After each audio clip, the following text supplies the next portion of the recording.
Bonjour à tous, bienvenue dans un nouvel épisode de la série « Que peut-on faire concrètement sur le problème de la mort ?» pour celles et ceux qui veulent se battre pour trouver des solutions pour atteindre l'immortalité et l'invincibilité, qui sont en fait la même chose. Pour celles et ceux qui ne connaissent pas la série, je vous invite à aller prendre connaissance des épisodes précédents.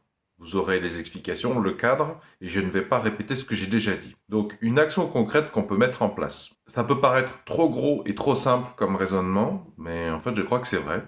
Une partie considérable du développement du progrès dans la recherche scientifique et dans l'industrie, en médecine, etc., etc., est ralentie par le simple fait que tout un ensemble de connaissances, de solutions sont écrites en anglais et donc inaccessibles à une grande partie de l'humanité, notamment la partie francophone. Alors certes, sur cette petite chaîne YouTube qui fait extrêmement peu de vues, nous n'avons pas, a priori, on va avoir du mal à peser politiquement sur des décisions politiques d'ampleur. Surtout que là, on parle de cohésion internationale quand même. Et donc moi, avec mes moyens de manière complètement volontaire, gratuite, j'ai jamais touché un centime pour ça. Je traduis des articles scientifiques de l'anglais vers le français. Le problème, c'est que à ce rythme-là, on va pas aller très très loin. Parce que comme pour la plupart d'entre vous, je ne suis pas rentier et forcément, je suis obligé d'un peu prioriser mon temps et mon énergie pour quand même trouver de quoi payer mes factures avant de m'occuper de ces histoires de traduction, qui est un travail très très chronophage. Alors, je voulais vous partager une solution pour doper considérablement le nombre d'articles scientifiques traduits de l'anglais vers le français par les auteurs eux-mêmes. Je me disais, voilà, on va mettre en place, par exemple, pourquoi pas tous les ans, un système de concours, de bourses. Il faudrait juste trouver, je pense, au départ 1000 euros. Parce que, certes, nous sommes faibles, nous avons a priori peu d'influence politique, puis la politique, bon, c'est un trou noir, à énergie, à temps, et c'est assez déprimant. Mais, la chance, entre guillemets, la chance notamment en France, c'est que les chercheurs, enfin les doctorants et les post-doctorants sont dans une grande précarité. Les thésards, les doctorants qui viennent de soutenir, par exemple, eh bien, il y a une certaine partie qui carrément ne sont plus payés parce qu'en France, beaucoup de financement de thèses qui durent 3 ans, ce qui veut dire que les 6 derniers mois, le thésard, là, la rédaction ou ce délai d'attente, là, à partir du moment où il a remis au rapporteur son manuscrit, il est payé au lance-pierre par l'assurance chômage, qui n'est pas prévu pour ça. En fait. Il est payé sur la base des assurances chômage qu'il a gagné grâce à son CDD de 3 ans. Bon, c'est un truc qui a déjà... Je trouve qu'il n'y a pas besoin de justifier de citer mes sources parce que c'est particulièrement connu, particulièrement évident. Et je crois que ça remonte à l'époque de Sarkozy. En fait, pendant le mandat de Nicolas Sarkozy, il avait été expliqué qu'il y avait eu des choses de fait pour protéger les doctorants pendant leur thèse, mais qu'en fait, la position de post-doctorant était encore plus précaire. Tu crèves encore plus la dalle et tu es vraiment traité comme une merde par les laboratoires de recherche, par les universités. Et d'ailleurs, je peux le confirmer, hein, parce que j'ai gardé des contacts avec des doctorants dans différents domaines, dans différentes villes, dans différents pays européens. Et je peux te dire qu'effectivement, ils se font traiter comme de la merde. C'est-à-dire qu'on leur fait miroiter un CDD de 2 ans. Puis en fait, ah non, c'est tombé à l'eau, dans tes fesses. Ça sera un CDD de 3 mois, de 6 mois. Donc c'est des mecs qui sont top 5 mondial dans leur thématique et qui sont vraiment financièrement à la merci. Surtout qu'à l'issue de ta thèse, là, que tu viens de soutenir ou tu vas pas tarder à soutenir, t'es lessivé. T'es lessivé et t'as plus de source de revenus, là, t'arrives en fin de thèse. Donc ce qu'on peut faire, c'est que on pourrait organiser. Il suffit par exemple de trouver 1000 euros, peut-être plus, hein. Ou alors 5 fois 1000 euros, et on va organiser un concours où on va dire tous les doctorants, mais même tous les chercheurs, hein, tous les chercheurs, qui ont publié un article scientifique qui n'a pas déjà été traduit en français. Vous pouvez participer à ce concours, il y a 1000 euros à gagner. 1000 euros à gagner. Alors, il faut que ça soit sur la base du tirage au sort, avec, je pense, juste des exigences de qualité. C'est-à-dire que il y aura quand même un comité qui va examiner la qualité de la traduction de manière à ce que, de vérifier que les auteurs francophones de naissance et ou français qui ont traduit leur article ou l'article d'un collègue de l'anglais vers le français ont fait le travail correctement. C'est très très crucial, puisqu'en plus, a posteriori, on pourrait se servir de travail de traduction pour compléter des algorithmes de traduction automatique. Je ne sais pas si ce serait évident pour eux, mais là concrètement, on va avoir un texte en anglais, on va le passer en français. Ça peut être des vecteurs d'apprentissage. Pour un modèle d'apprentissage, que ce soit réseau de neurones, forêt d'arbres aléatoire, SVM, on s'en fiche, mais il faut un petit peu penser à ça. S'il y a des mauvaises traductions, ça pourrait complexifier le travail de traduction. Alors, il y a déjà des traducteurs genre DeepL qui fonctionnent relativement bien, mais il y a encore une partie de la tâche qui n'est pas réussie par les traducteurs automatiques. Et à ma connaissance, DeepL est le meilleur pour les articles scientifiques. Et donc, on va dire, on va former un petit comité. Tous les ans, entre telle date et telle date, on pourra recevoir des articles scientifiques traduits de l'anglais vers le français. Il faut impérativement que ces articles aient été sélectionnés par un comité de lecture d'un journal scientifique, en tout cas dans un premier temps, ou alors des équivalents un peu plus libres, un peu moins aux mains de l'impérialisme américain. Je pense notamment à des scientifiques qui font des commentaires spontanés gratuits sur ResearchGate ou sur Archive, indépendamment de Elsevier, etc., etc.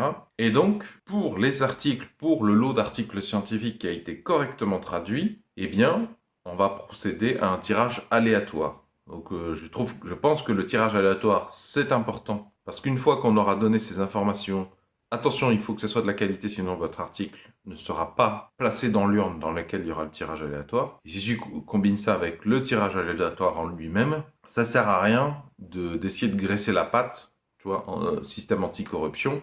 Mais toujours est-il que je pense que ça pourrait considérablement doper le nombre d'articles scientifiques traduits tous les ans de l'anglais vers le français. Et c'est un modèle qu'on peut exporter dans d'autres pays. Les Espagnols peuvent faire la même chose, les Italiens peuvent faire la même chose, les Allemands peuvent faire la même chose, les Chinois, les Russes, etc., etc. Les Burkinabés, les Congolais, etc., etc. D'autant qu'une traduction de qualité de l'anglais vers le français, ça ouvre des perspectives peut-être plus simples et plus rapides de traduction dans un deuxième temps, dans une langue d'un pays africain, mais qui parle beaucoup français, ou qui a parlé beaucoup français par le passé. Tel que je le vois, peut-être me trompais-je, comme ils sont en état de grande précarité, les doctorants, post-doc, même les chercheurs, en particulier dans le domaine de l'écologie par exemple, qui est particulièrement mal payé, eh bien ils auront tout intérêt à participer, sauf que il n'y a qu'un seul gagnant. Donc l'appât du gain pourrait stimuler les chercheurs à traduire leur article scientifique de l'anglais vers le français. Ça devrait être systématique, ça devrait être puni par la loi, hein, moi je pense, hein, mais bon, j'ai pas la main là-dessus, donc en attendant, voilà ce qu'on peut mettre en place. Si on arrive à le faire plusieurs années de suite, il y a des chances qu'avec le bouche à oreille, ça soit connu de plus en plus de personnes. Surtout que il y a des gens au CNRS qui ont une écoute attentive là-dessus. Hein. J'avais discuté avec des gens au CNRS, travaillent au CNRS. Ils m'avaient dit que c'est vrai qu'il y en a certains qui trouvent que c'est vrai que c'est un problème effectivement que des travaux a fortiori payés par le contribuable français ne soient publiés que en anglais, qui avait l'air de confirmer qu'effectivement, c'est vrai que ça coûte pas très cher pour un auteur français ou francophone de naissance, une fois que son article a été accepté à publication, de le traduire en français, surtout sur le moment. Mais on peut imaginer qu'il y a des chefs d'équipe de laboratoire, des professeurs d'université qui entendront parler de ce truc et qui, voyant pour le peu de professeurs, de directeurs de laboratoire qui en ont quelque chose à foutre de leur postdoc ou de leur doctorant, il y en a pas beaucoup, mais il y en a, qui probablement pousseront peut-être leurs doctorants, leurs postdocs qui sont en galère à publier, parce que c'est toujours ça gagner, hein, 1000 euros, t'es sûr que ton doctorant, ton collaborateur, il a peut-être la paix pendant 1 mois, 2 mois, 3 mois. Et puis c'est toujours ça de gagner, c'est déjà galère de trouver des financements. Alors le truc c'est qu'il faut trouver 1000 euros. Bon, je t'avoue que moi, comme je traduis gratuitement des articles scientifiques, je publie gratuitement des algorithmes en bash, j'ai pas, on va dire, un état d'esprit très capitaliste, pas le sens des affaires à ce niveau-là, pour ce qui touche à la connaissance, notamment parce que je pense que c'est mieux de produire un maximum d'informations libres, je pense qu'on perd beaucoup de temps. Moi, j'aimerais bien résoudre le problème de la mort, et j'ai pas envie de me perdre du temps avec les concepts de propriété intellectuelle. Donc tout ça pour dire que si tu trouves l'information intéressante, parle-en si tu as des contacts de gens qui sont aisés, parce que je sais qu'il y a des gens qui sont aisés. Il n'y a qu'à voir au dernier The Event, félicitations d'ailleurs pour tous les organisateurs, les gens qui ont participé de près aux The Event et ou qui ont donné.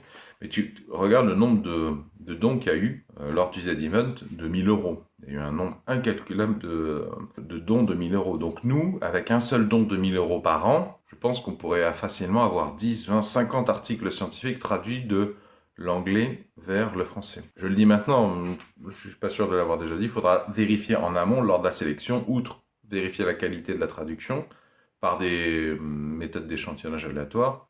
Tu vas taper aléatoirement dans un paragraphe, une phrase par exemple. Il faudra dire aux candidats qu'ils doivent vérifier que leur article n'a pas déjà été traduit, parce que moi je me suis tapé des traductions, j'ai indexé dans une page que je te mets dans une page internet. C'est important hein, pour celles et ceux qui vont venir m'aider et traduire eux-mêmes, vérifier que j'ai pas déjà traduit quelque chose avant de vous lancer dans une traduction. 1000 euros, ça peut paraître une somme, mais c'est vrai que moi-même 1000 euros, je les trouve pas comme ça. Mais je les trouve déjà plus facilement que quand j'avais 20 ans. Et je sais qu'il y a des gens qui gagnent beaucoup plus d'argent que moi. Je sais qu'il y a des gens de 40, 50, 60 ans. C'est encore plus facile pour eux de trouver 1000 euros. C'est pas tellement beaucoup 1000 euros. Hein. Surtout pour le gain que c'est de partager les solutions qui sont dans la littérature scientifique, vu le nombre de challenges, le nombre de besoins que nous avons au tout quotidien, les nombres de défis que notre société a à remporter. Alors bien sûr, il y a certainement plein de choses à savoir. Peut-être qu'il faut des huissiers, je ne sais pas comment ça fonctionne d'organiser ce genre de concours. En tout cas de l'argent, donc il va y avoir un ensemble de règles que j'ignore totalement et qui sont exigeantes, hein, je ne le nie pas. Il faut se renseigner, mais je pense que c'est une très très bonne piste. Ça nous permettrait de faire effet de levier pour augmenter, démultiplier le nombre d'articles scientifiques traduits de l'anglais vers le français tous les ans. Si vous trouvez que c'est une bonne idée, mettez un pouce vers le haut s'il vous plaît et parlez-en autour de vous. Je me permets de vous rappeler que depuis un ordinateur, mon mail est dans la section à propos de la présente chaîne YouTube. Ça ne marche pas depuis un smartphone, je ne sais pas pourquoi, en tout cas c'est bien dommage. Vont s'afficher à l'écran un rond et un rectangle. Le rond, vous cliquez dessus, ça vous abonne gratuitement à la présente chaîne YouTube. Quant au rectangle, si vous cliquez dessus, ça vous emmènera vers le précédent épisode sur la thématique « Comment résoudre le problème de la mort ? Comment devenir immortel et invincible ?»